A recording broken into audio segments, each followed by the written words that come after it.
Oh, thank you. And thank you and good morning, Commissioners. My name is Eben Schwartz. I'm the Outreach Manager and the Marine Debris Program Manager for the Commission's Public Education Program. Public Education provides an annual update to you on our activities, but given that Coastal Cleanup Day is the Commission's largest public event, we felt it was important for you to have a little more information than we're able to provide in that annual update. I know that many of you have already participated in the cleanup, probably many times, but I'm going to give you a brief background and history of the cleanup and try to describe the impact, the larger impact that the cleanup has had on the marine debris community as a whole. So to start, the Commission, along with partner agencies, began the cleanup in 1985. We were inspired by an example set by volunteers in Oregon 1 year prior. That year, the Commission activated 2,500 volunteers who cleaned beaches across all 15 coastal counties. And the event really inspired Californians to become stewards of our coast. We decided to continue the annual cleanup and to expand the cleanups to a year-round program through our Adopt a Beach efforts. In 1986, the Ocean Conservancy, which was then known as the Center for Marine Conservation, they ran their first beach cleanup in Texas, and they found similar enthusiasm to their event, so they began recruiting partners, including the Commission, to join first a national and later an international event that came to be known as the International Coastal Cleanup. The ICC grew quickly to become the world's largest volunteer event dedicated to the marine environment. And the Ocean Conservancy also brought a crucial element to the cleanup effort, which was data collection. Each group of volunteers now cleans up debris and records every item that they pick up for inclusion in a worldwide database of trash, and it's now the largest such database in the world. We learned an immense amount from those early data collection efforts, and primarily what we discovered was that our previous assumptions about the origins of marine debris were completely faulty. We initially believed that most debris originated at sea and washed up on beaches. The data showed us, however, that most of the debris on California's beaches originates on land. Some does come from beachgoers, but a significant portion actually starts on city streets and inland areas and washes down stormwater systems to eventually be deposited on beaches. We now know that as much as 80% of the trash on California's beaches starts on land. Now, based on this information, the Commission made a decision to target the areas where the trash was coming from rather than only where it was ending up. We wanted to stop trash where it starts. So we turned our sights east, stretching the cleanup into inland communities. And the goal of this effort was not just to capture trash before it has a chance to enter the ocean, but also to better connect inland communities to the health of our coast. And the effort to expand has been quite successful. This is a map of Coastal Cleanup Day last year, and it's become enormous. Coastal Cleanup Day events now take place in 55 of California's 58 counties at more than 1,000 cleanup sites. The cleanup encompasses every major waterway in the state, not to mention just about every mile of publicly accessible coastline. And that geographic growth was accompanied by an increase in participation as well. In 2017, over 66,000 volunteers participated in the event, removing close to 900,000 pounds of debris. And since we began in 1985, more than 1.5 million volunteers have helped us remove more than 24 million pounds of trash and recyclables from beaches and shorelines in our state. And Coastal Cleanup Day is now the state's largest annual volunteer event. The cleanup has inspired generations of cleanup participants, not just in California, but around the world, who have grown tired and frustrated with plastic pollution. The cleanup has nurtured a constituency that supports efforts to stem the tide of trash in the environment.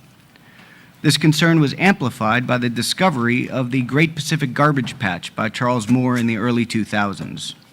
The combination of the volume of trash collected each year by our volunteers and the staggering amount of plastic that's found floating in the ocean has galvanized a new wave of action.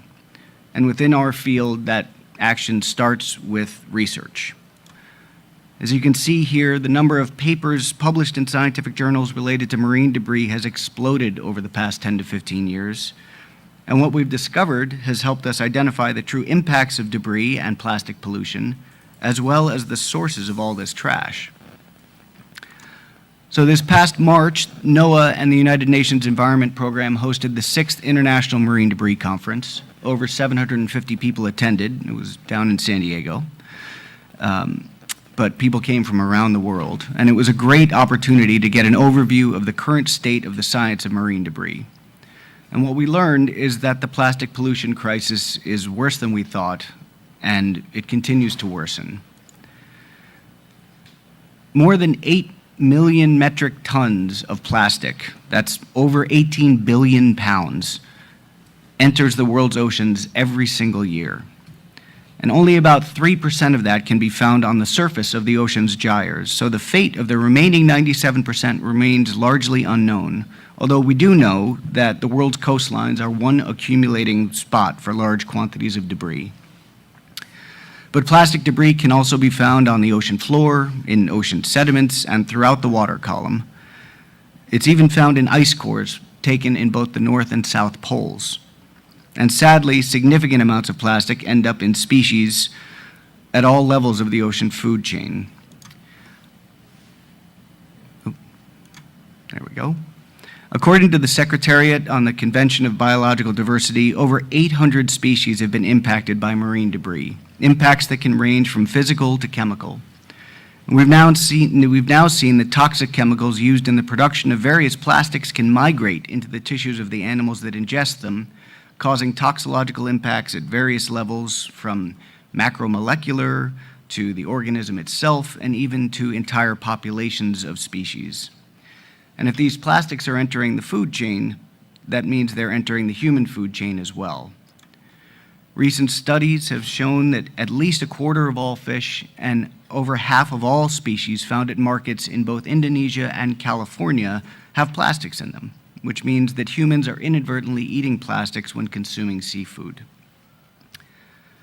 So in response to all this new information and building off of the 30 years of data collected during our cleanups, California is taking action to address the most commonly found polluting items.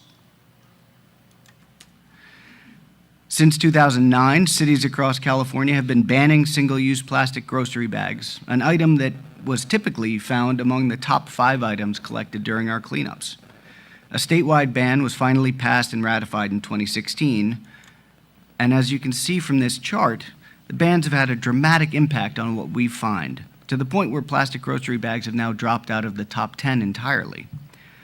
This is a stunning drop in what is otherwise an incredibly stable data set, and it also shows that cleanup data can be an effective tool in measuring the impacts of various trash policies in our state.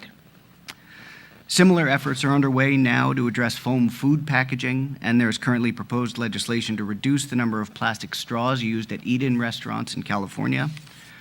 But perhaps the biggest game changer is the new trash amendment added to the municipal stormwater permits enacted by the State Water Board in 2017. The trash amendment requires cities to reach zero trash entering and receiving water bodies within the next 10 to 14 years. This is a huge goal, and it's going to bring a variety of new efforts across California to reduce the amount of trash created and to prevent it from reaching streams and rivers and ultimately the ocean.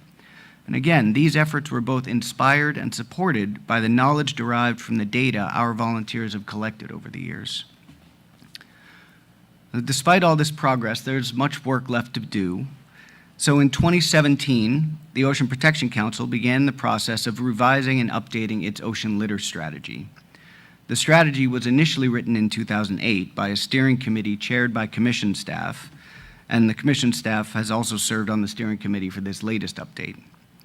The new strategy, which was published just in the last few weeks, is a dramatic update that recognized the central role that producers play in the creation and distribution of materials that have the potential to become marine debris.